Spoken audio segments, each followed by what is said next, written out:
FIFA World Cup tournament is well underway. The first round of group stage games ended on Tuesday, with Senegal being the only African side to record a win on match day one in the group stages.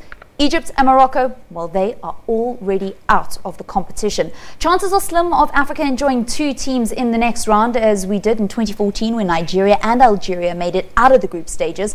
So to chat a little bit more about this, we are joined by football analyst Mark Haskins. A very good afternoon to you, Mark, and welcome to the agenda once again. Thank you, and thanks for having me. Okay, so the situation before Senegal played looked really dire, and Senegal won, and with the celebration of Africa, some say it was very, very lucky, and they'll have to rely on luck in the coming matches. What's your take on Africa going forward? Well, it's a really tough one. I guess if you're going to say Senegal were lucky, then you could also say that Morocco were very unlucky, Egypt were very unlucky in their opening games, and that kind of set the tone for their campaigns. And obviously they've since pretty much been knocked out. We'll take that luck. If you're going to say it's lucky, sometimes that's what it takes. I said Portugal were lucky to win the Euros, but they won it, and nobody can take that away from them. They are champions of Europe. And if that's how Senegal are going to go about it, so be it. They beat Poland. Poland are ranked number 8 in the world. There are no pushovers. So you cannot say that that is lucky. Obviously, they prepared. They did what they had to on the day. They covered every blade of grass that they needed to, and they got the win. At the end of the day, it's a tournament. It's tournament football, group stage. You need 3 points. You got 3 points. You move on to the next match. No matter how you won, you take the 3 points. How do you think Nigeria and Tunisia will fare going forward? It's really tough. For Tunisia, I must say they were very against England. You would have felt they could have gotten more out of that game. England were probably value for the win, but set plays is what cost Tunisia in the game, and that's one of the rules in football. You try your utmost, you work on it, and you don't want to concede off of set plays. Both of England's goals came off corner kicks, off set plays, and that's how you do not want to concede. And unfortunately, that's kind of been our Achilles heel in this tournament as a continent.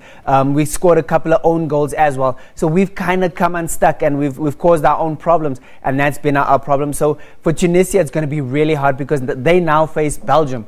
So that's probably going to be their toughest match, and it's difficult to see them getting past or even holding Belgium, because maybe if they hold them to a draw and try and win their last game, then there's maybe some hope. But I think it's pretty much curtains for Tunisia as well. Nigeria, they don't inspire anything. From the first game against Croatia, you would want to say that they can get better, but coming into the tournament, the build-up, their friendly games they played against England, they're not inspiring much confidence, and unfortunately, it's going to be difficult for them. Now they have to get a win. Argentina actually need Nigeria to do the business, because both Argentina and Nigeria face elimination based on today's game.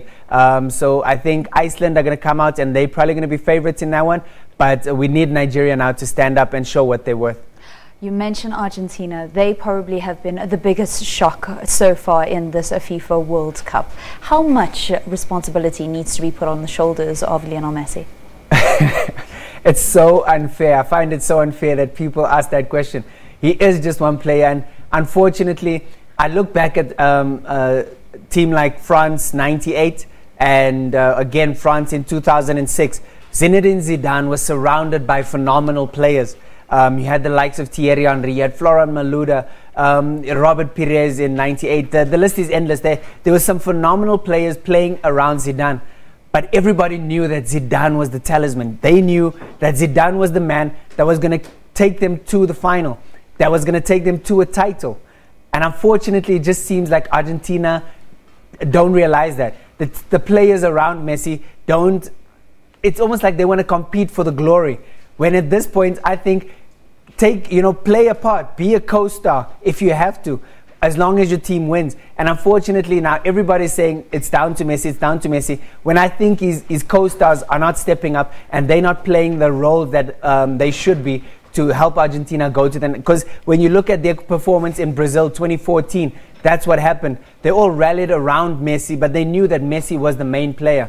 But they all were willing to rally around him, team effort, get to the final. Maybe, and they lost in the final, obviously, But I don't think they're willing to do that this time round. Speaking about rallying around somebody that you know is the superstar, is something that we've seen in Portugal, and it's worked very, very well for Portugal up until this point. Mark, unfortunately, that's all we've got time for. I wish we could chat a little bit more, but I know you'll be in studio because thankfully the FIFA World Cup is the opportunity that we football lovers can really just binge watch in front of TV. And I think that's what Mark and I are going to do this weekend. Thanks for coming in. That's how we come to the end of your Focus on Sport.